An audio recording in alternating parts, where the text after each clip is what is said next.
Waalaikumsalam warahmatullahi wabarakatuh. Mohon izin Pak, berkenaan kali ini saya mau mewawancarai Bapak, ngobrol-ngobrol karena ini berkaitan dari tugas saya sebagai guru penggerak. Ya. Jadi pada kesempatan kali ini saya tuh masuk ke modul 3.1 tentang pengambilan keputusan sebagai pemimpin pembelajaran Pak. Ya. Minta waktunya sebentar. Ya. Ya. Jadi selama Bapak menjabat menjadi kepala sekolah baik di sini maupun di beberapa tempat yang lain, apakah Bapak pernah menemukan kasus-kasus yang dilema etika Pak atau rujukan moral? Pernah Pak. Ya. Pernah. Itu pada saat kapan Pak itu Pak? Kalau pas tanggalnya kita tidak ingat. Ya. Semenjak saya jadi kepala sekolah dari tahun 2008 sampai sekarang ya, cukup lama. Jadi kasus itu bermacam-macam yang terlewati. Iya. Cuman pas tanggalnya lupa, terus terang saja enggak. Artinya dengan jangka waktu panjang ini pasti ketemulah keadaan ketika dilema etika yang benar lawan benar Pak ya. Iya. Dalam mengambil keputusan ketika ketemu kasus-kasus seperti itu Pak, misalnya ketemu benar atau benar tadi,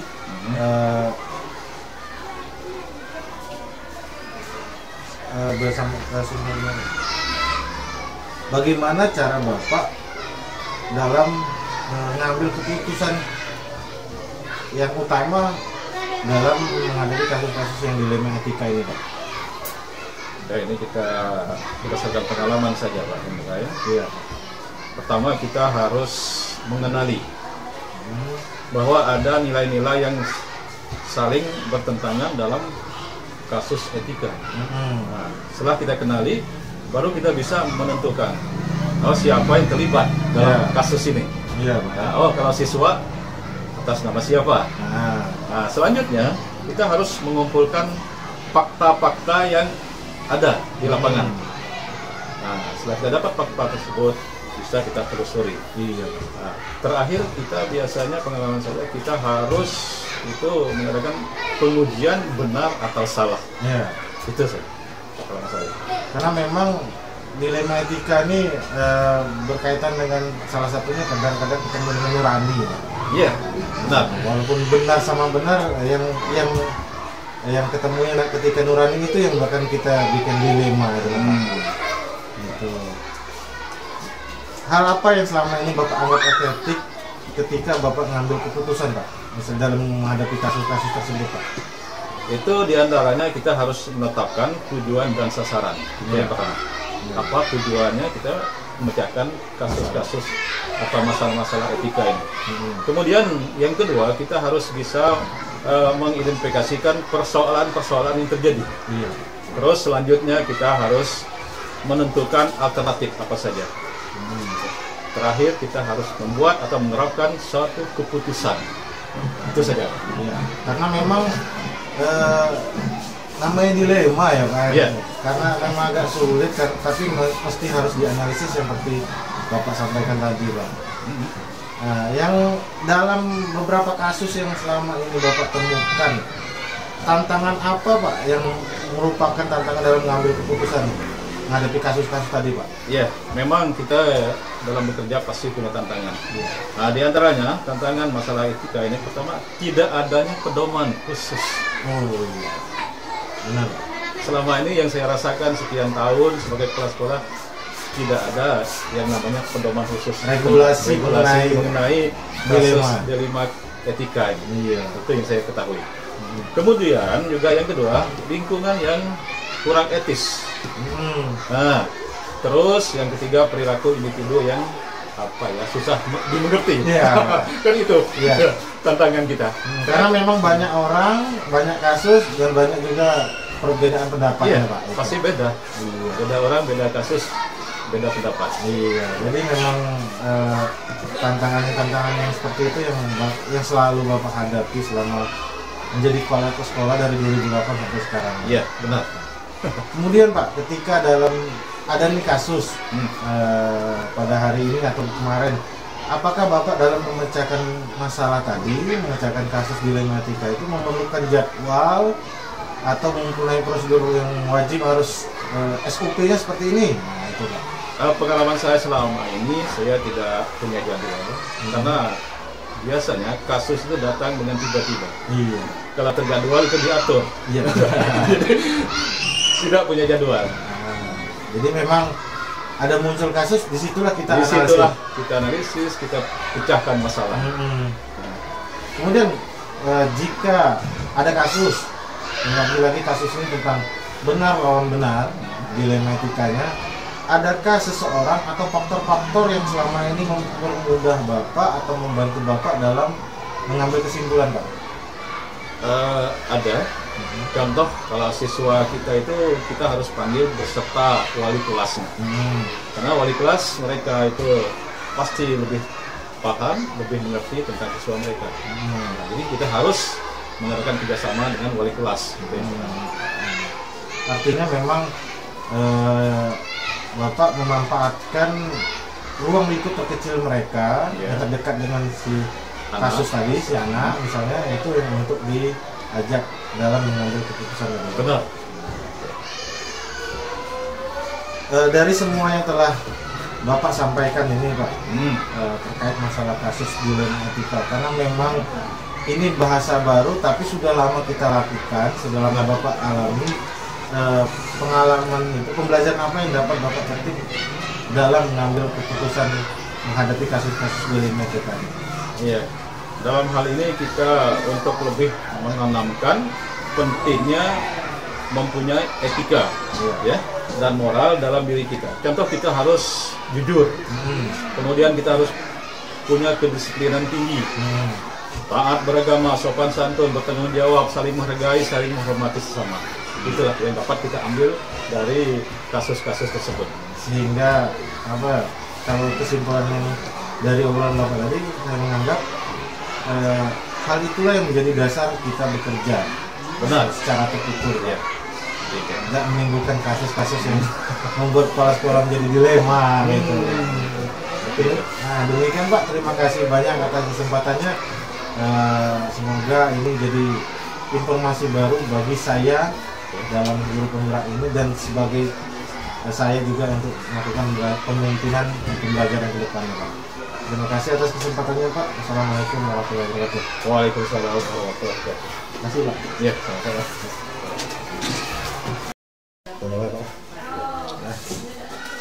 Assalamualaikum warahmatullahi wabarakatuh Pak. Waalaikumsalam warahmatullahi wabarakatuh.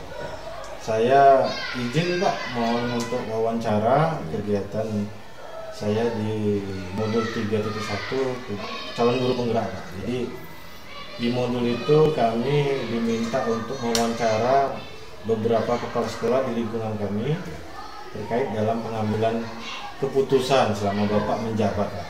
Jadi saya menganggap Pak Rudi adalah orang panutan, salah satu panutan bagi kami. Jadi mohon untuk sharing dengan kami Pak. Ini Pak, yang pertama Pak, selama Bapak menjadi pimpinan di sekolah ini maupun jadi guru senior di sekolah ini, pernah tidak Bapak atau bagaimana Bapak mengidentifikasi kasus-kasus dilema etika atau bujukan moral di sekolah ini Pak? Ya begini, kami ini kan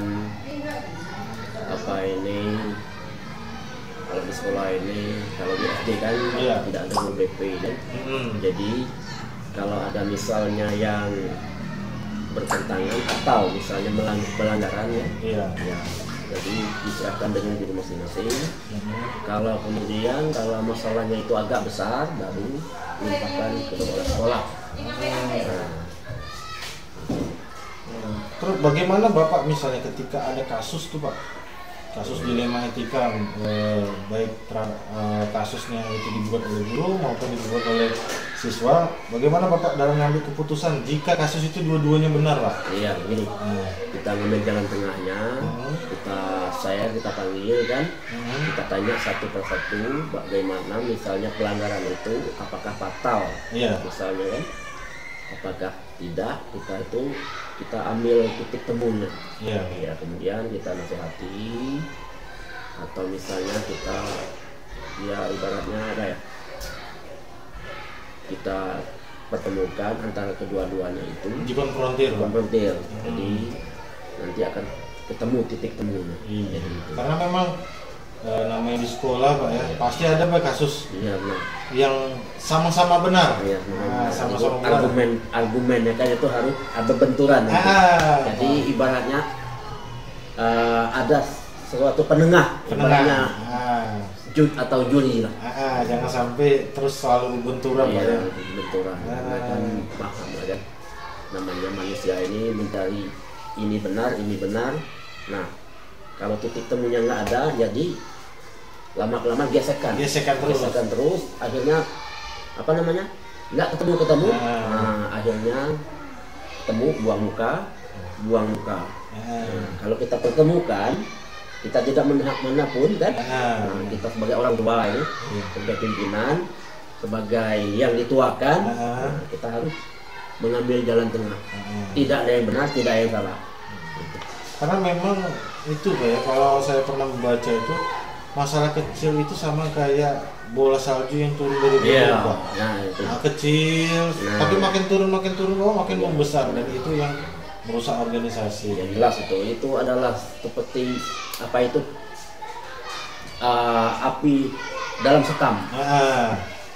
Di puncaknya itu Sekam, kokoh. Kemudian dikit, akhirnya turun. Nah, itulah.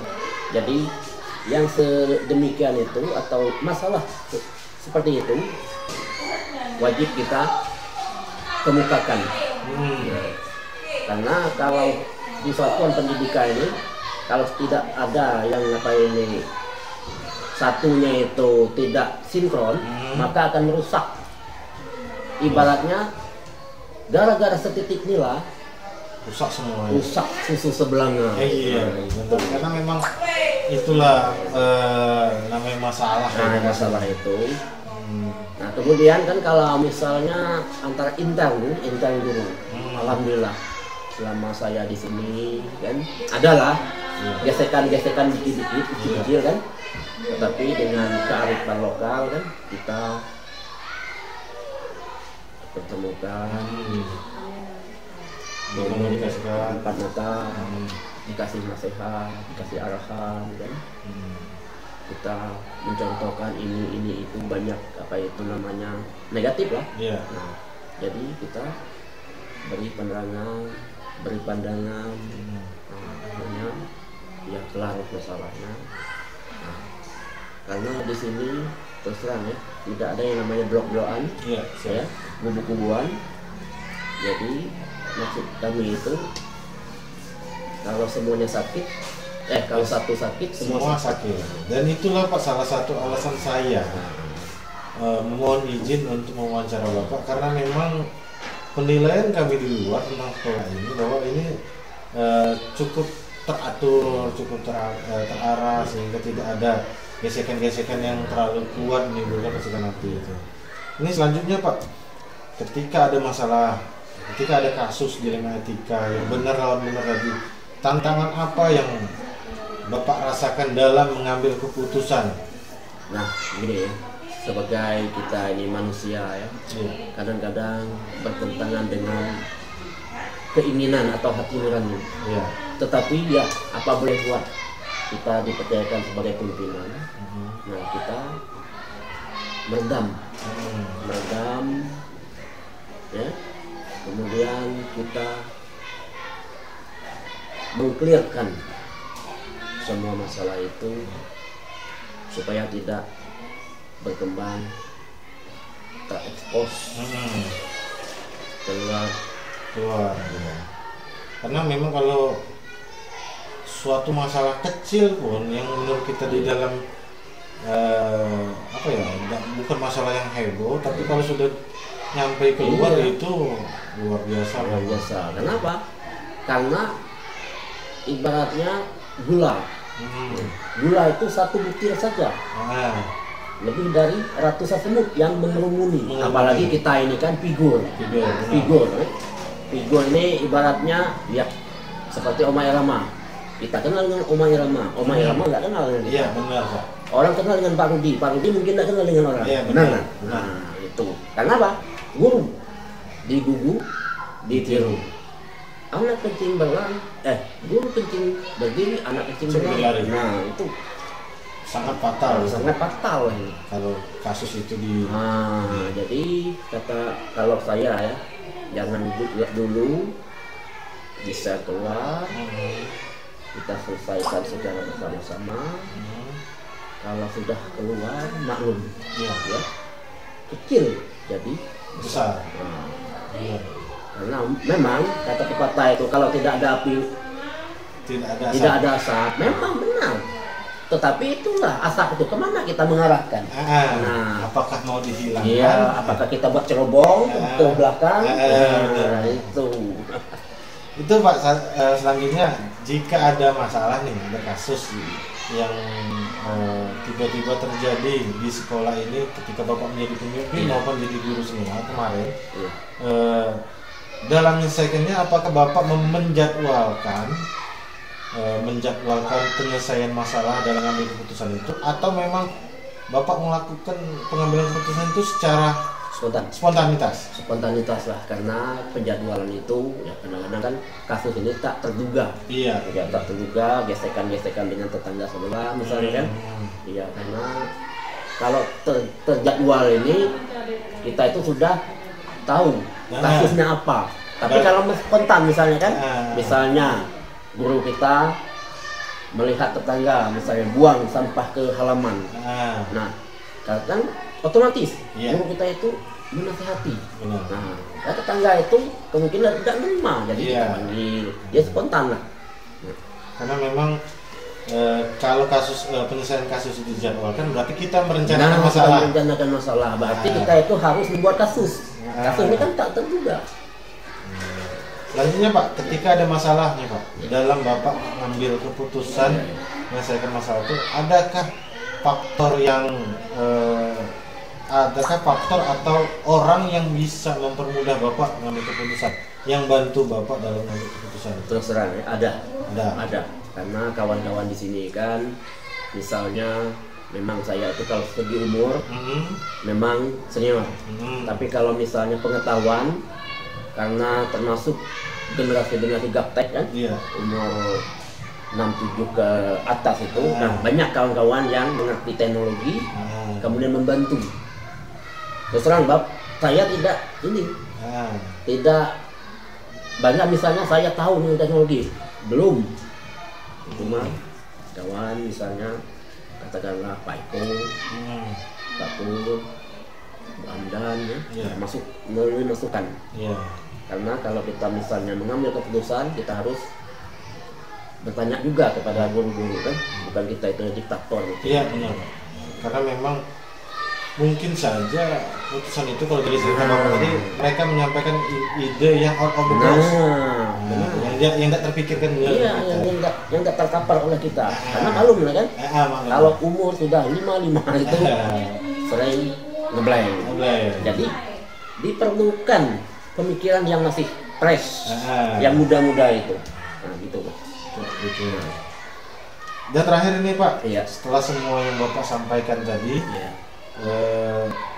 pembelajaran apa yang dapat Bapak petik dari pengalaman yang sudah Bapak lakukan itu sebagai nasihat bagi saya di depannya? Begini, jadi itulah kan, jadi kalau seumuran kami ini kan, kami ini banyak memandang, melihat, mengawasi, ya. Nah, apa problem sekarang ini? Karena apa? Anak-anak sekarang ini dia sudah terbelenggu dengan gadget. Nah, karena sopan santun misalnya, kan? Sopan santunnya ini sudah berkurang. Kalau di rumah kita melihat satu di pojok sana, satu di pojok sana, satunya di pojok sana. Nah, bagaimana cara kita untuk mempertemukan mereka? Iya, di meja makan.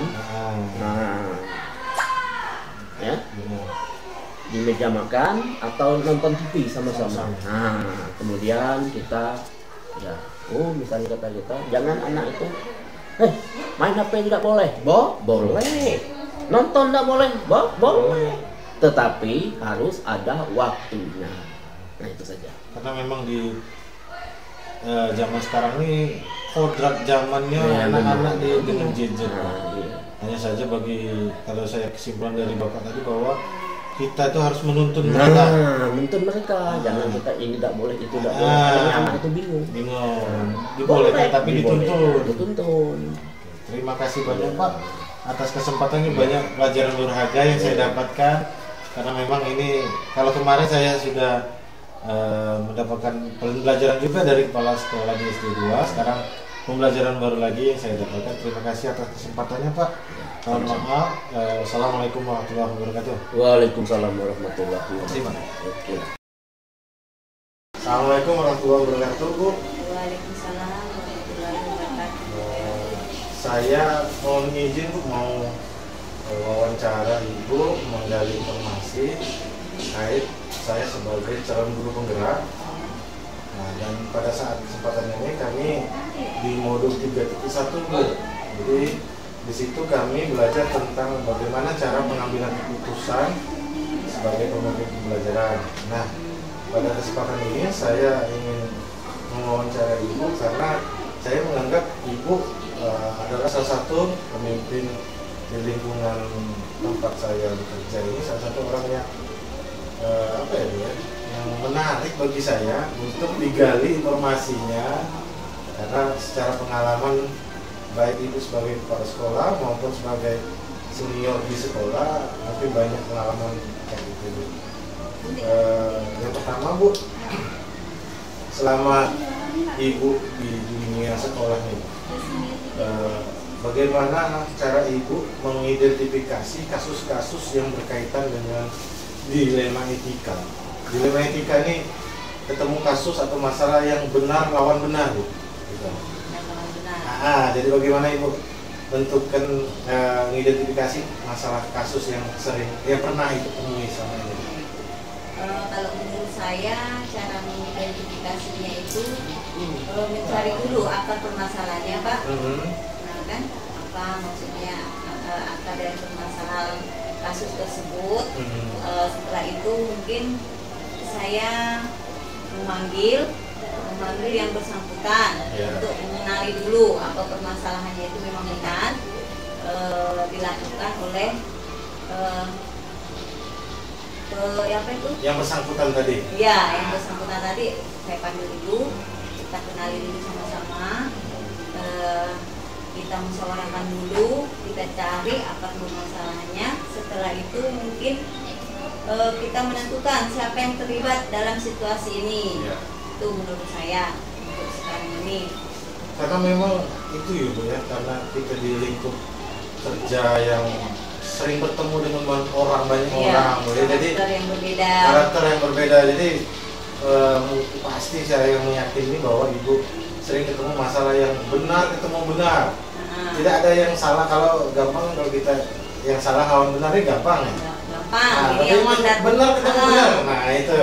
Memang masing-masing mencari kebenaran Pak. Itu yang kayak sulit ya bagi kita. Makanya dari saya ingin menggali pengalaman Ibu tadi kan. Itulah Pak, mungkin saya kan mencari dulu akar masalahnya, mencari kebenarannya dulu, kita mengenali dulu permasalahan itu sama-sama, lalu kita pecahkan. Setelah Pak mungkin prosedur dalam mengambil keputusan yang Ibu buat ya. Jadi Ibu mengkonfrontir kedua belah pihak, mengkomunikasikannya, bagaimana mengambil keputusan itu ya. Itu. Selanjutnya Bu, selama menemui kasus, selama menemui permasalahan yang ada di sekolah, baik di sekolah tempat Ibu pimpin sekarang maupun di sekolah sebelumnya, apa saja hal-hal yang Ibu anggap efektif dalam mengambil keputusan dalam menghadapi masalah yang benar ini?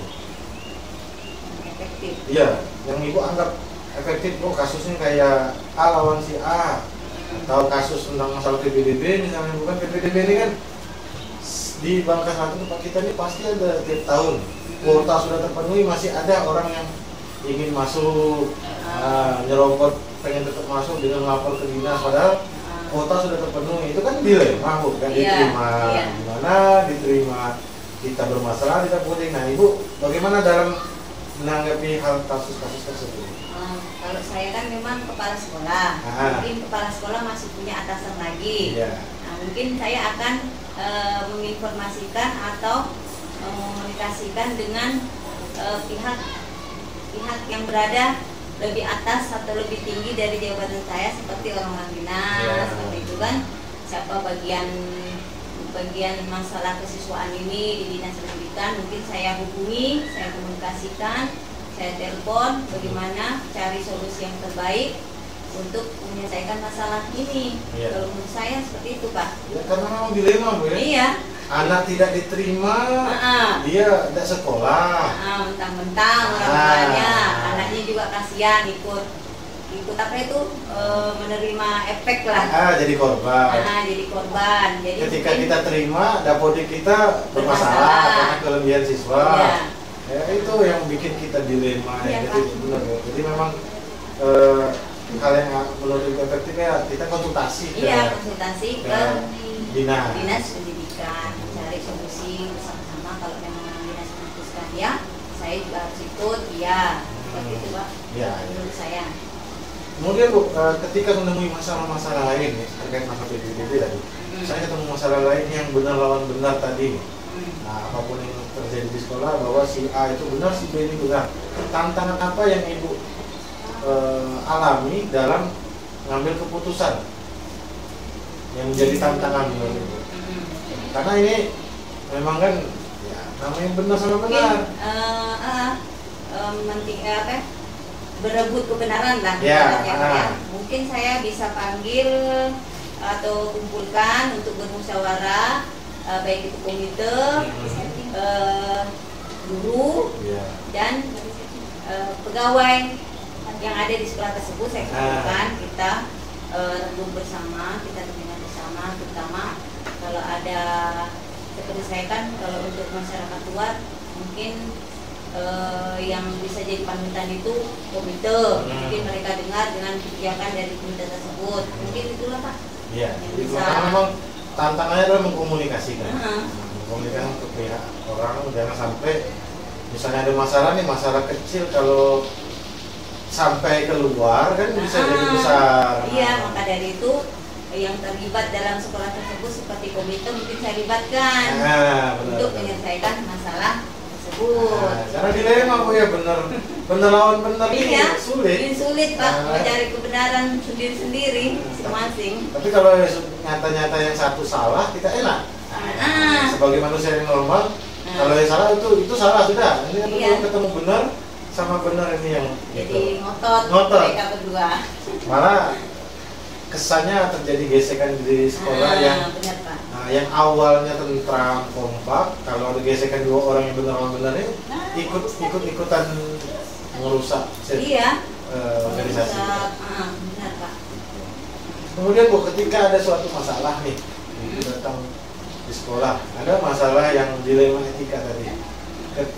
Pada saat Ibu mengambil keputusan penyelesaian masalah tadi, apakah Ibu membutuhkan penjadwalan Bu untuk mengambil keputusan? Misalnya di kasus A, kelak dulu kita ini dulu, besok baik atau lusa baik atau minggu baik. Apakah membutuhkan penjadwalan atau mungkin Ibu harus kita selesaikan di hari itulah atau saat itu? Kalau lihat dari kasusnya lah Pak, kalau memang kasusnya itu memakan waktu, mungkin saya buat jadwal kan, saya jadwalkan, mungkin hari ini belum bisa diselesaikan. Berarti belum bisa deal ya Pak ya, untuk mengatasi masalah tersebut. Mungkin saya jadwalkan lagi hari berikutnya belum juga, ibaratnya mereka yang berkasus ini menerima, saya buat lagi penjadwalan selanjutnya seperti itu Pak. Dan tetap melibatkan pihak-pihak yang tadi. Karena memang mungkin saja ketika Ibu mau menjadwalkan kasus sudah dihadapi Ibu belum bisa mengambil keputusan. Itu yang tadi. Iya. Kemudian Bu, ketika Ibu ngambil keputusan dalam menghadapi suatu masalah, baik sebagai pimpinan di sekolah ini maupun pimpinan atau guru senior di sekolah sebelumnya, adakah faktor-faktor atau orang yang membantu mempermudah ibu dalam mengambil keputusan? Ya. Ada? Iya. Misalnya itu contohnya? Menurut saya itu seperti teman ya. Iya. Teman, apakah itu senior atau junior kan. Nah, kita bisa minta pendapat kawan tersebut bagaimana cara memberi masukan yang baik yang bisa saya pakai untuk mengatasi masalah tersebut. Mungkin ada Pak, tetap ada itu. Jadi faktor-faktornya adalah rekan Iya, terdekat. rekan terdekat lah. Ya, karena memang Terdekat yang enak diajak kolaborasi. sharing pendapat. Sharing Karena pendapat. mungkin maksud ibu mungkin ini Bu, apa tuh? Apa? Ketika kita menyelesaikan sendiri, kita tidak terpikir dengan pikiran yang lain. Tapi Iya. kita ngobrol dengan orang, Ah, ada mungkin masukan-masukan yang tidak terpikirkan oleh kita. tidak terduga tak ya. terduga. Akhirnya ya bisa juga itu Nah, untuk tambahan lah ibarat Pak. karena memang dalam menghadapi masalah kalau kita cuma pendam sendiri Nggak itu bisa. nggak bisa. Iya. Dan itu aku Harus perlu itu. kemudian ini Bu, dari semua hal yang sudah Ibu sampaikan kepada saya tadi, pembelajaran apa yang dapat Ibu petik ketika Ibu mengambil keputusan dalam menghadapi masalah-masalah sejauh ini? Yang pertama mungkin sabar ya Pak ya. Sabar, emosi kita dikontrol, jangan sampai kita ibarat dengan menghadapi kasus ini kita sebelum menyelesaikan sudah emosi dulu, marah-marah ya Pak ya. Akhirnya kita tidak dapat solusi.